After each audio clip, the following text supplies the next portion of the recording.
Hey everyone, welcome back to Abled and Disabled. We're super excited to have you with us today. Jesus, I can't see. That's not what the word said in that moment. We're diving into a topic that's so important but often misunderstood: obsessive compulsive disorder, or OCD. Yeah, when most people hear OCD, they probably think of someone who's a neat freak or obsessed with organizing. But OCD is a lot more complex than that. It's an actual mental health condition, and it affects millions of people in ways that go beyond just being particular about where things go. Exactly. It's not just about being tidy. OCD involves in distressing thoughts, obsessions, and then compulsive behaviors or rituals that people do to try to relieve the anxiety those thoughts cause. It's exhausting, and it's not something that can just be fixed by cleaning up or making things perfect.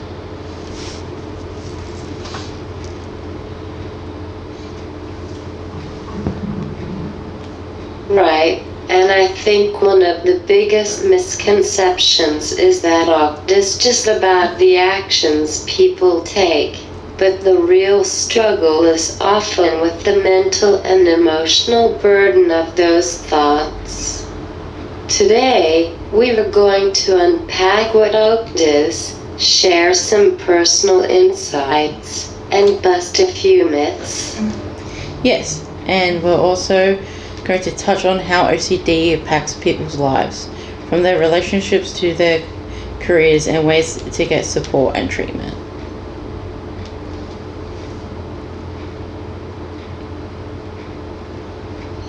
Okay, Heather, let's start with the basics. What exactly is OCD? We talk about the behaviors people engage in, but what's happening in the brain with someone who has it? So OCD is a mental health disorder that involves two key components: obsessives and compulsions. Obsessions are intrusive, unwanted thoughts, images, or urges that cause a lot of anxiety. For example, someone might constantly worry that they might harm someone even if they don't want to.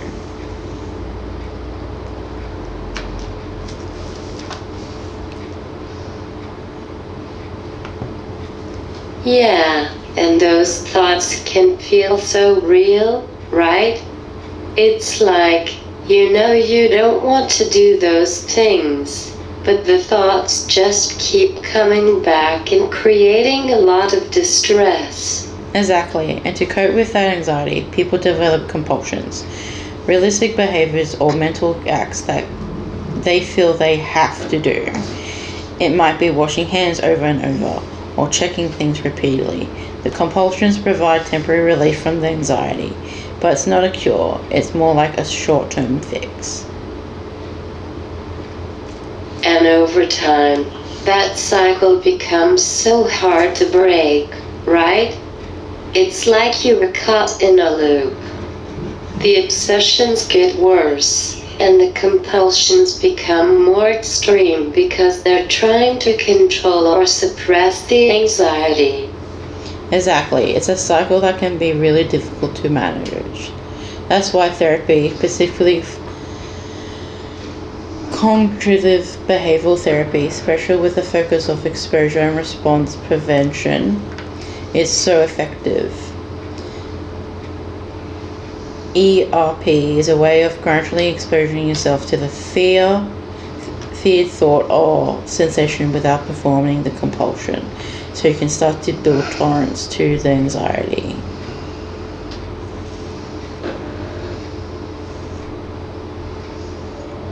Yeah, I've heard a lot of people find CBT and herb life changing. But I think there's still a lot of stigma around OCD. Like, when you tell people you have OCD, They'll say things like, "Oh, I'm so awkward too. I like my desk to be neat," or "I can't stand a mess either." Ah, that's so frustrating. People think OCD is just about being picky or having preferences, when it's actually a serious mental health condition. It's not about liking things a certain way, it's about intense, uncontrollable thoughts and behaviors that take over your life. It's not cute, it's not quirky, it's real and it's hard. Absolutely. It's one thing to enjoy order, but it's another when those thoughts and actions start to interfere with your daily life. I think a lot of people don't understand how much time and energy can be consumed by OCD.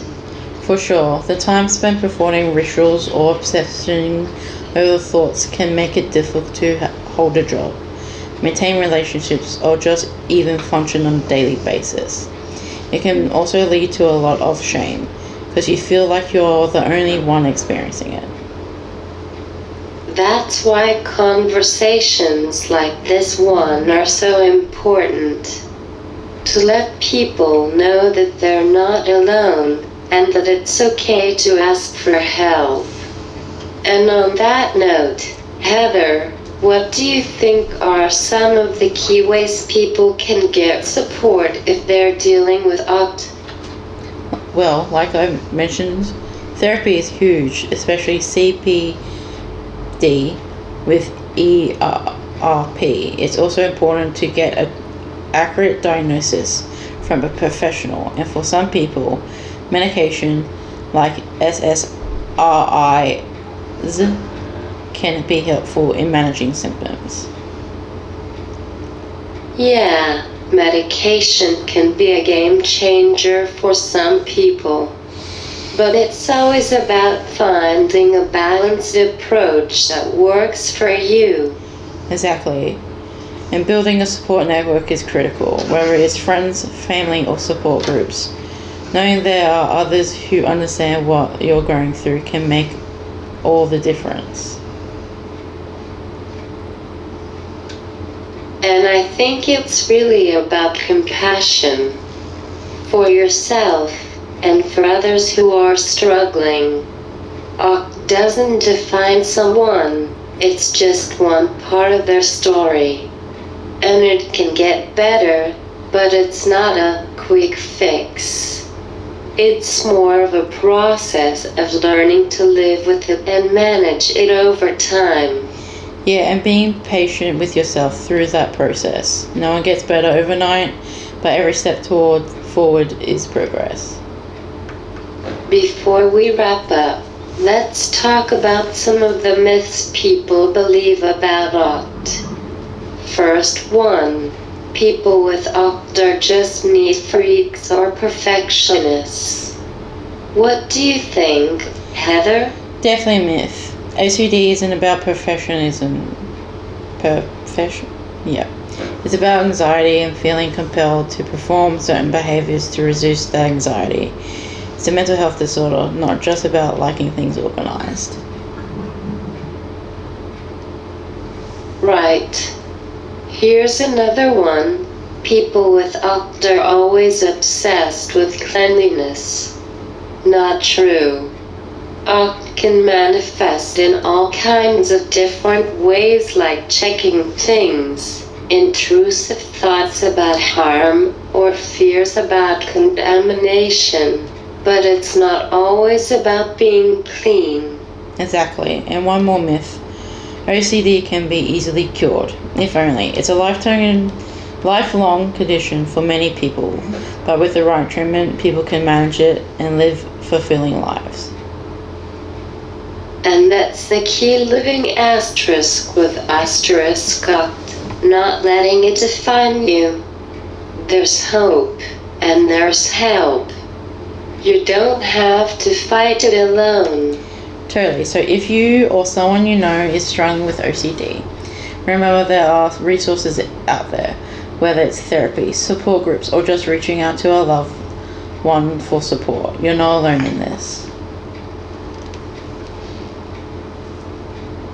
Well, that's it for today's episode. Thanks for joining us, and we hope this conversation helped clear up some of the confusion around OCD. If you liked this episode, make sure to subscribe, rate, and share it with someone who might benefit. And if you have any questions or personal stories you want to share, feel free to reach out to us on social media or through our website. We love hearing from you. Until next time, take care of yourselves and each other.